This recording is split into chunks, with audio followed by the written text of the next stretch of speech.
You don't forget the moment your marriage quietly stops being real. For me, it was a Tuesday. Ordinary, really, except for the part where I stopped being a husband and became a placeholder. Lily had always been good at pretending.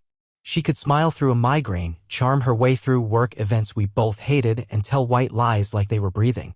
But somewhere in the last few months, the acting got sloppy. That night, when she walked out of our bedroom in that red dress, I didn't feel stunned. I didn't even feel angry. Just hollow.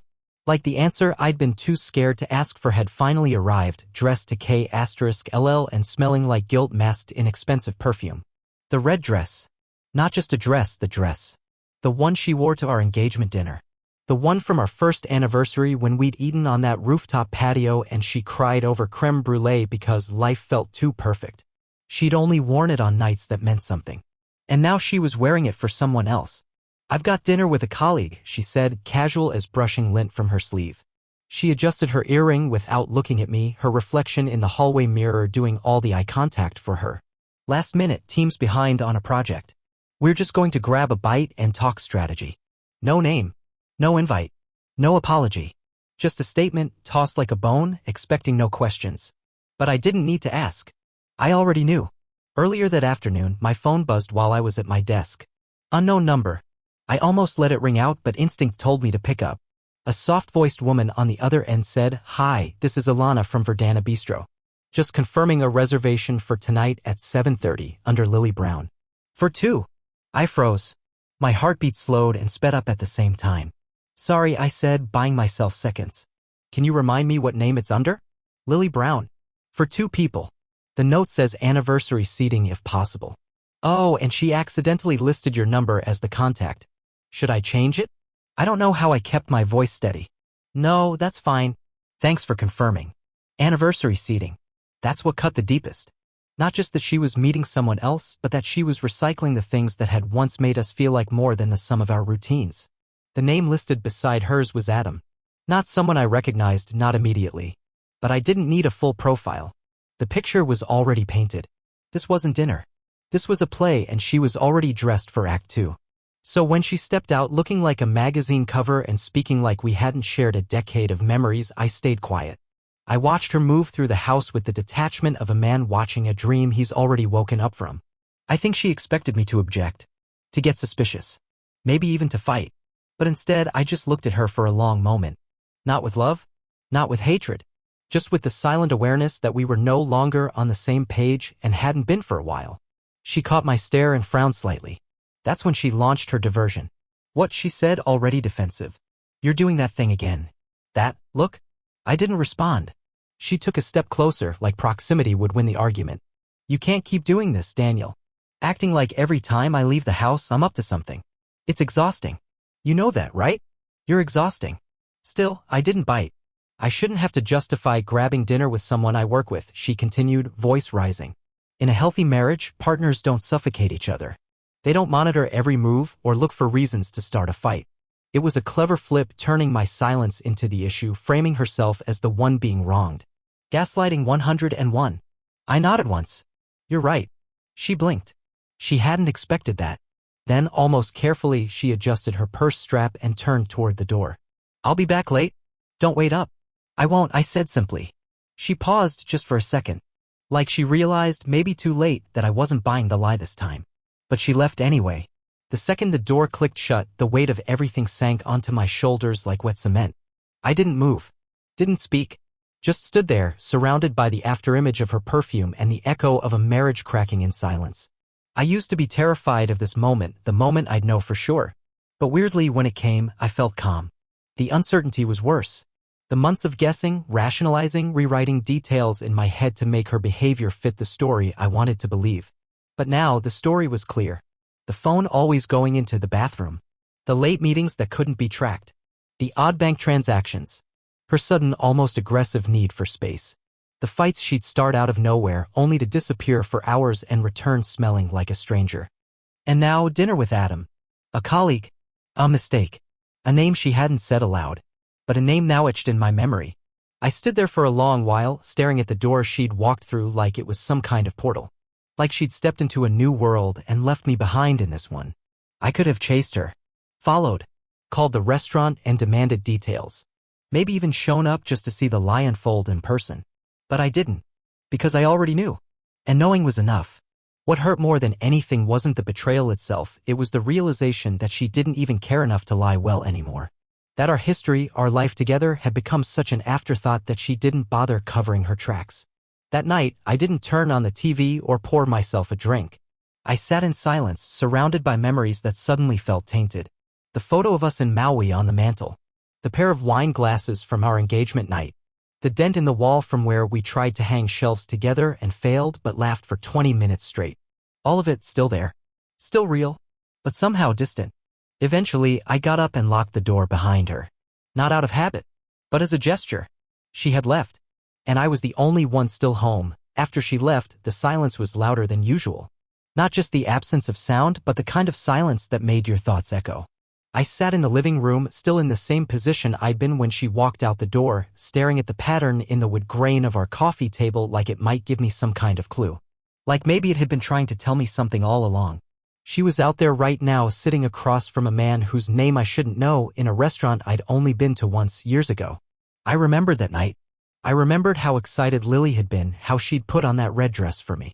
Now someone else was getting the version of her that used to be mine. I leaned back on the couch, my eyes drifting across the room, and it hit me how unfamiliar everything felt. Not visually, nothing had changed.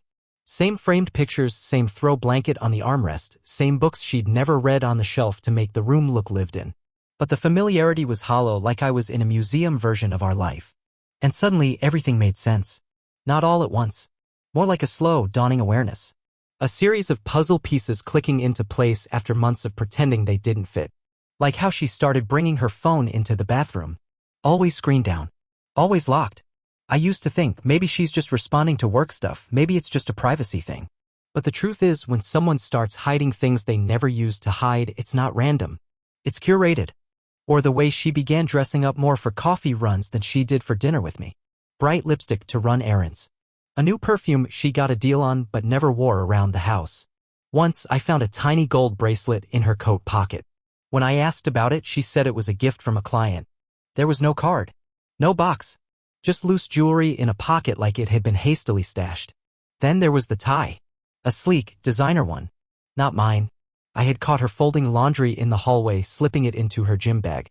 I remember saying something stupid like, "Did you pick that up for me?" And she laughed too loudly, told me it was a joke gift for a coworker's birthday. I'd believed her. Or maybe I wanted to. The thing is, love doesn't just blind you, it edits reality for you. It smooths out the glitches, deletes the inconsistencies. Because believing in the version of the person you want them to be is easier than confronting the version they've become. Like the money. Our joint account had a chunk go missing last month. Nearly $3,000. When I asked her, she got defensive, said it was an investment, something her friend's startup needed, and she didn't have time to explain all the details. I didn't press, because pressing always turned into fighting, and fighting always turned into silence. But now I saw it for what it was, a breadcrumb. Another one. And there were so many of them scattered everywhere. The sudden girls' nights that I was never invited to. The changes in her mood, giddy before going out cold the next morning. The way she'd come home late and give me half-hearted hugs, kisses that felt like checking a box. Then there was her car. One time I got in to grab a jacket she'd left behind and caught the faint scent of cologne. Not the kind I wear. Subtle but distinct. When I mentioned it, she made a joke, something about smelling like marketing interns. I laughed at the time. God, I laughed. Now all of it sat in my memory like wet cement hardening around my feet. I tried to tell myself I wasn't stupid, but that voice was quiet compared to the one calling me a fool. I wasn't blind because I lacked intelligence. I was blind because I loved her. Because I trusted her. Because I wanted to believe that our history meant something, that it would insulate us from this. But history is a terrible defense against betrayal. All it does is give it more ammunition. Even her criticisms, in hindsight, weren't random. Over the past year, she'd started rewriting the narrative, subtly making me the bad guy. Telling me I was too passive, too safe. That I didn't take enough risks. She started saying things like, "You used to surprise me," or "We're just in different places." I didn't know at the time, but those were the seeds of exit justification. Preparing herself for the choice she'd already made but hadn't yet admitted. The more I sat there, the clearer the pattern became. Her affection hadn't disappeared overnight, it had been redirected. Slowly, surgically. I hadn't noticed it leaving because I was still standing in the same place, waiting, thinking she'd come back. but she'd already been gone for a long time. Her body stayed, but her attention, her warmth, her laughter, they had migrated elsewhere. And now I was the guy sitting alone in a house full of echoes, wondering how long I'd been talking to a ghost. I think the worst part wasn't the cheating. It was realizing that I had been an actor in her play, staying faithful to a script she had long since rewritten. I reached for my phone, thumb hovering over the screen, tempted to scroll through old texts, look for signs I might have missed in real time. But I stopped myself. I didn't need to see more. I already had enough. Instead, I stood up and walked to the hallway, glancing at our wedding photo on the wall.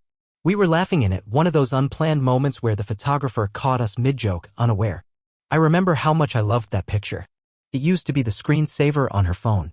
Now it just felt like a snapshot of two strangers on borrowed time. I considered taking it down, but I didn't. Not yet. Not because I wasn't ready, but because part of me wanted her to see it when she came home. Wanted her to walk back into this house and feel the weight of what she'd stepped away from. And maybe realize she couldn't just come back to it like nothing had happened. I didn't sleep that night. Not really. I lay in bed staring at the ceiling, counting the tiny shadows the streetlight cast through the blinds. My mind refused to shut off. Every time I closed my eyes, I saw Lily's dress swaying as she walked out the door, or heard the way she'd said colleague like it was the most normal word in the world. Like she hadn't just lied to my face and expected me to nod along. By morning, I was running on caffeine and resolve. There was no more pretending. No more second-guessing myself. I had ignored my instincts long enough, and now they were screaming. That morning, I remembered something, an old app we had installed a few years back when Lily had a health scare. It was a location tracker meant to keep tabs on each other in case of emergencies. We both downloaded it, used it for maybe a month, and then forgot it existed. Except I hadn't deleted it. And apparently neither had she. I opened the app more out of curiosity than expectation, and there it was, the little green marker showing her exact location. Not downtown. Not at the office. Not anywhere near her so-called colleague. The pin hovered over a small residential street on the edge of town, a quiet neighborhood of single-family homes and cul-de-sacs. I stared at it for a long minute, blinking as if the shape on the screen might morph into something else, something that made more sense. But it didn't. I copied the address and typed it into my GPS 32 minutes away. I didn't plan anything. I didn't even change out of the hoodie I'd slept in. I just grabbed my keys, slid into the car, and drove. Each mile stretched like a rubber band around my ribs. I wasn't sure what I was hoping to find. Part of me still wanted to be wrong. Still wanted some bizarre, left-field explanation. Like maybe she was helping a friend. Maybe she was volunteering. Maybe, God help me, she was buying me a surprise birthday gift. But deep down, I already knew. The neighborhood was quiet. Well-kept lawns, wide sidewalks, a few kids on bikes in the distance. Normal. Peaceful. The kind of place where people wave at each other and bring casseroles to new neighbors. I parked half a block away, not wanting to draw attention. The address was easy to spot. A blue-gray house with a small front porch and a white mailbox. The kind of place Lily always said she wanted someday, not too big but with character. My heart was pounding as I approached. I didn't go all the way to the door. I didn't need to. She came out before I even reached the sidewalk. The door creaked open, and there she was, barefoot, wearing a bathrobe. Not her robe. A man's robe. Way too big for her. Her hair was wet, like she just showered, and in one hand she carried a white ceramic mug. She paused at the top of the porch steps, squinting in the morning light, clearly not expecting to see anyone. Then she looked down the walkway and saw me. For a second, she didn't react. Just stared like her brain hadn't caught up to her eyes. Then, behind her, a man stepped into view. Dark hair, beard, plain t-shirt. He was carrying another mug. He looked at her, followed her gaze, and froze. I don't know how long we stood there, me at the sidewalk, her on the porch, him just behind her. But I'll never forget what happened next. She didn't flinch. Didn't gasp. Didn't run down the stairs begging for forgiveness or try to spin some wild lie. She just looked at me. And with the same calm voice she'd used 1,000 times before, she said, "You shouldn't have come here." No apology. No explanation. Not even a trace of guilt. Just annoyance.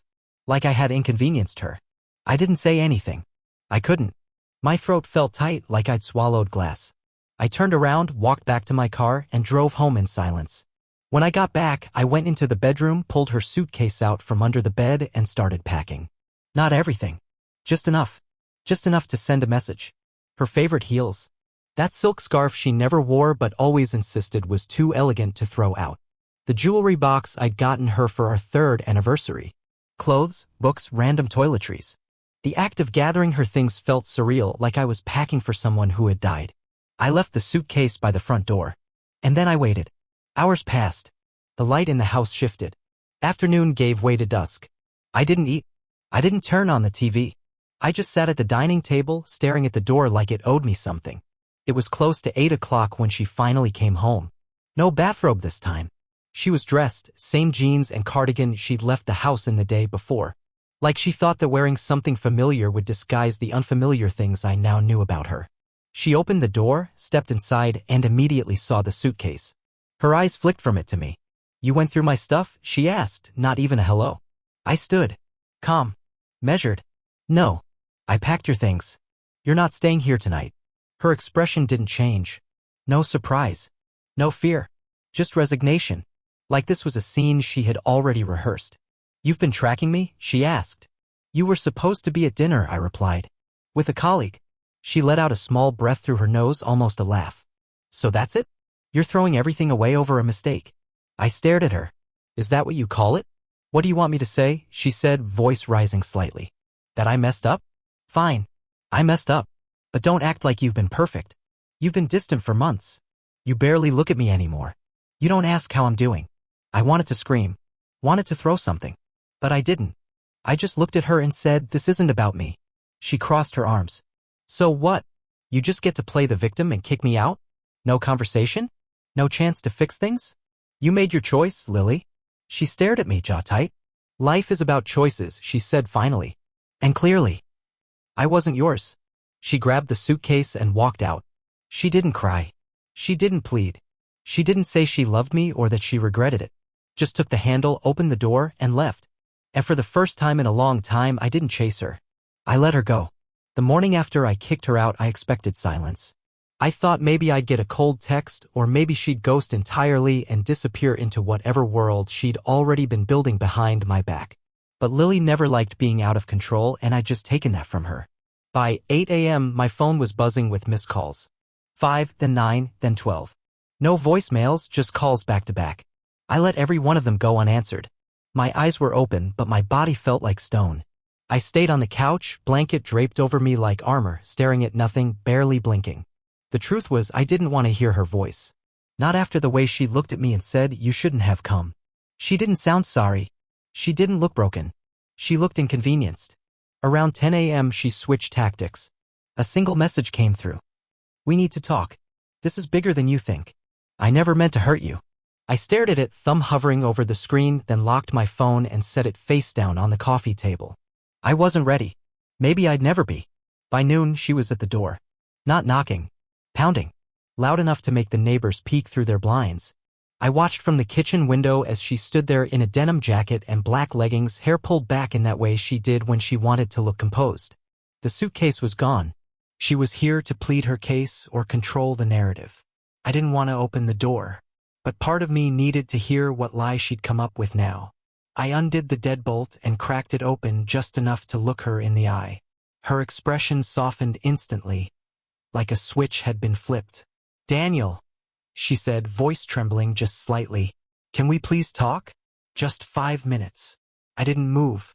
"I know I messed up," she said, taking a step forward. "But this isn't just black and white." My grip on the door didn't loosen. "You're right," I said. "It's not black and white. It's red. Like your dress. And the flags I ignored." She flinched, then reached out like she was going to touch my arm. I stepped back. She dropped her hand. "I didn't want to hurt you," she whispered. I was confused. "You've been distant for months. And there it was, my fault. You cheated, Lily." "I know," she said, quick and desperate. "I know I did. But it wasn't about him. It was about how I felt. How I didn't feel seen anymore." I laughed, but there was no humor in it. "You didn't feel seen, so you decided to vanish behind my back?" "Don't do that," she snapped suddenly. The tremble was gone. The tremor in her voice was replaced by sharpness. "Don't twist this around like I just woke up one day and decided to blow everything up. I tried. For months I tried. By sleeping with someone else? By trying to make this work with you," she hissed. "But you made it impossible. You don't talk. You shut down. You go quiet when I need you the most. I opened the door a little wider, not because I was giving in, but because I didn't want to argue through a crack. I went quiet, I said, because I knew. I didn't have proof yet, but my gut had already started screaming. You think I didn't notice the phone in your pocket at all hours? The way you lit up when it buzzed and turned away so I wouldn't see the screen. She looked down at her feet. I kept going. You think I didn't see how every conversation turned into a fight about nothing? Or how you'd say you needed space, and then come home smelling like someone else's cologne? She didn't answer. And you're right, I stopped talking. Because the second I started, you made me feel like I was crazy for asking questions. You flipped it. Every time. She looked up, eyes glassy now, but her tone had hardened. I had to. You were pushing me into a corner. You were controlling everything. You mean I wasn't letting you get away with it? Her jaw clenched. Then came the shift. The real one. You know what? She said, her voice going flat. Maybe I should have seen this coming. You always had control issues. Always needed things your way. Maybe this is your way of punishing me. I blinked. Punishing you? Yeah, she said, stepping inside now, uninvited. I know how this looks to you, but if you really think I'm the only one who did something wrong, you're lying to yourself. I backed up as she moved into the living room like she still lived there. I felt the air thicken. The guilt in her voice was gone. Now it was all justification. You think this just happened overnight? She continued. You think I just accidentally found someone else? No, I was pushed. I was neglected. I was treated like furniture. Then you should have left, I snapped. Maybe I was trying to, she said, folding her arms. But you made it impossible. And now you're painting yourself as some innocent victim when you've never once asked why I was unhappy. There was a pause, long and sharp. Then she delivered the line that made my blood run cold. You think you're going to win the sympathy vote with all our friends? With my family? You think they're going to believe your version? My stomach twisted. What are you saying? She looked at me, and her expression was colder than I'd ever seen it. If you try to turn this into some public battle, I swear to God I will tell everyone you were unstable, that I was scared of you, that I had to get away. I stared at her in disbelief. You're bluffing. Her eyes didn't waver. I'll tell them you isolated me, that you tracked me, that you were obsessive. You think they'll care about your side of the story once I say I felt threatened? The words hit like a punch to the ribs. She wasn't trying to explain anymore. She was threatening me. I felt something inside me snap. Not anger, not panic, just clarity, cold and absolute. I walked to the front door and opened it. Get out. She didn't move. I'm not playing this game, I said. Not now, not ever. You want to rewrite the story? Do it from outside. Daniel, get out. She stood frozen for a second, then grabbed her bag and stormed past me. At the threshold, she turned around. You think you're in control now, she said. But this isn't over. I looked her dead in the eye. It is for me. And then I shut the door, locked it, bolted it. And for the first time since this nightmare started, I didn't feel broken. I felt ready, because she'd shown her cards. And I was done playing fair. A few days passed. Not peacefully, just quietly. The kind of quiet that follows a storm, but before the damage is fully counted. I walked through my own house like a guest, brushing past memories that hadn't yet decided whether to feel like comfort or poison. Her shoes were gone from the rack. Her favorite mug still sat in the dishwasher, untouched. The scent of her perfume had finally begged *N to fade from the pillows. I thought the worst was behind me. That the confrontation, the suitcase, the threats, that was the climax. That the rest would be logistics. Lawyers. Paperwork. A long, bitter quiet. I was wrong. It started with a message request on Facebook. Not someone I knew, at least not by name. Profile picture, a blurry photo of a man on a hiking trail. Message short, direct, no fluff. Hey, you don't know me, but I think we need to talk. It's about Lily. I stared at it for a full minute, rereading every word like they might rearrange themselves into something harmless. They didn't. I hesitated, then typed back. Who is this? The reply came fast. Name's Ryan. I don't want to get into it over messages. Can we meet? I'm not here to cause trouble. I think we've both been played. Something in my gut twisted. I thought I'd already reached the bottom. Turns out there was still ground below. We agreed to meet at a roadside diner 20 minutes out of town, public enough to feel safe, quiet enough for whatever conversation he had in mind. I parked in the gravel lot a few minutes early and scanned the windows for anyone who looked out of place. When I walked in, he was already there, mid-30s maybe, wearing a baseball cap and a hoodie, the kind of look you choose when you don't want to be remembered. He stood when I approached, offered a quick handshake. "Daniel?" he asked. I nodded. "Ryan?" "Yeah. Thanks for coming." He gestured to the booth. Figured this would be easier face-to-face. I sat down.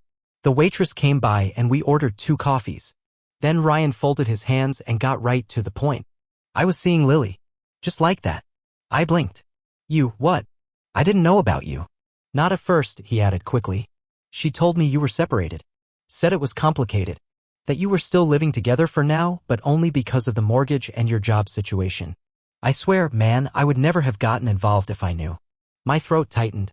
"How long?" He shifted in his seat. 6 months, give or take. 6 months. I couldn't speak. I stared down at the chipped surface of the table, trying to breathe through the fire in my chest. "She said you were okay with it," Ryan added, quieter now. "That you had some sort of open thing. I should have known it was bull. She never wanted to go out in public. Everything was behind closed doors. But I didn't ask questions. I didn't want to." I looked up, voice low and steady. "Why are you telling me this now?" He leaned forward. "Because I just found out about the others." "What others?" "Other guys. I thought it was just me. Maybe one mistake. But last week I was at her place, you weren't home, and I overheard her on a call in the next room. She was talking to someone, angry, saying things like, 'I'm not going to wait for Daniel to file first. I'll hit him with the abuse claim and take the house. He won't know what hit him.' I stared at him, stunned. "What?"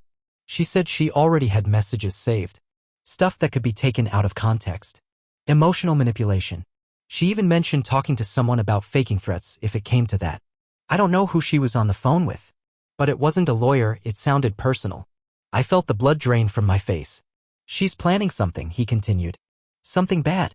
I think she's trying to make it look like you were the unstable one. So when she files, she can frame the story. And you just decided to help me out of the kindness of your heart?" I asked, eyes narrowing. "No," Ryan admitted. "I'm pissed. I was a pawn. She told me things. Made promises. Said we had a future. And then I find out I was just a side project like 3 other guys. One of them, I think, is married. Another she met on some mentoring app. She's been collecting people. Or manipulating them, I don't even know." I leaned back in the booth, heart pounding, mouth dry. Everything Lily had said to me every time she'd turned things around, gaslit me, accused me of being paranoid, it all made sense now. It wasn't just cheating. It was a calculated burn. She was setting the stage for something bigger. Something legally destructive? "She said I was unstable," I muttered. Ryan nodded grimly. "She said she'd tell everyone you were obsessive. That she was afraid of you. Said no one would believe you if she got to them first." I stared out the window, watching cars blur past on the highway. "She kept calling you methodical," Ryan added. "Like you were a threat because you weren't yelling. Because you were calm. She said that made you dangerous. That people would assume you were hiding something." I couldn't believe what I was hearing. I felt like I'd walked into a courtroom and discovered I'd already been tried and convicted in secret. "I just thought you should know," Ryan said finally. "Do whatever you need to do with the info. But if I were you, I'd get a lawyer. Fast." The waitress dropped off our coffees. Neither of us touched them. I stood, tossed a few bills on the table, and looked at him one last time. "Thank you," I said. "For whatever it's worth." He nodded. "I hope you bury her in court." I didn't respond. I walked out of the diner, climbed into my car, and sat there for several long minutes, hands gripping the wheel like it was the only thing holding me together. My mind was a firestorm. It wasn't just about betrayal anymore. It was about protection. Self-defense. If she was planning to fabricate evidence, twist the story, I had to act. Fast. She hadn't just broken trust. She was trying to bury me with the shards. And I wasn't going to let that happen.